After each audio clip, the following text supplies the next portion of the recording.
the pad systems into a new, most visual noticeable upgrade to look for this afternoon is the new water-cooled steel flame deflector, a water deluge system aimed at protecting the pad against the immense heat and force of a Starship launch. Today's test is to static fire the Super Heavy first stage. We are not looking to lift off today. That means the engines will not throttle up to full power. That would happen after a liftoff. But even at the power of today's test, Super Heavy will have more thrust than Falcon Heavy does at full power during its flight.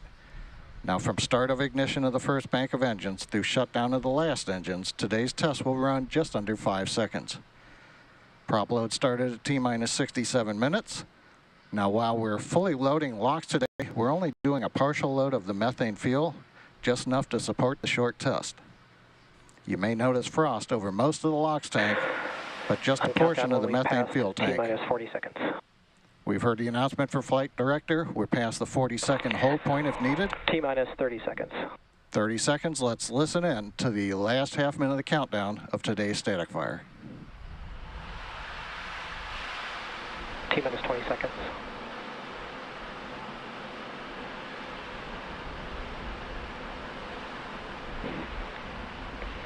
T-minus 10, 9, 8, 7, 6, 5, 4, 3, 2, 1.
Well, you saw the countdown, the water deluge system, ignition of the Super Heavy first stage.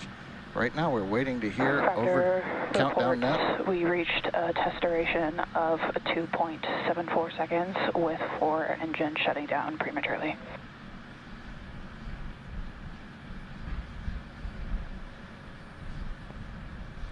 Heard a call out over the countdown net.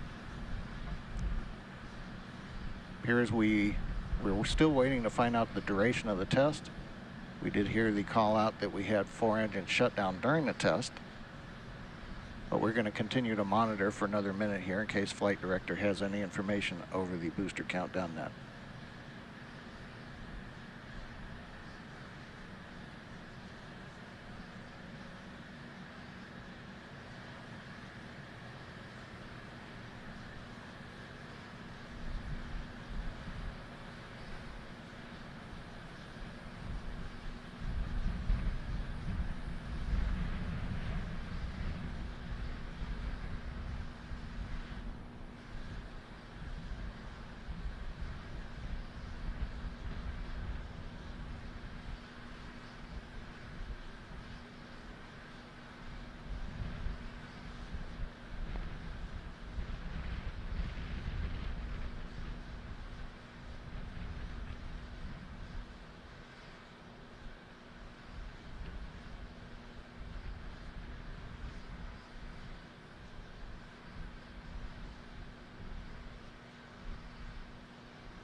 Well, we've been listening to the booster countdown net, but we haven't heard the flight director come back up yet. We did hear the one call out that we got into the ignition of the 33 engines. It sounds like we had 4 that did shut down during the ignition, but we've not heard any other follow-up. We do know from other discussions, the pad looks good, the launch vehicle looks good, and right now the team is going to plan for proceeding into the regular propellant offload of the methane and liquid oxygen propellants on Super Heavy. So right now, a big congrats to the Starship team for getting through today's test. And with that, that moves us another step closer to our next flight test. And for today, we're going to close the webcast out. Be sure to follow our social pages as we look to post additional information on today's test. And with that, thank you for joining us, and have a good day.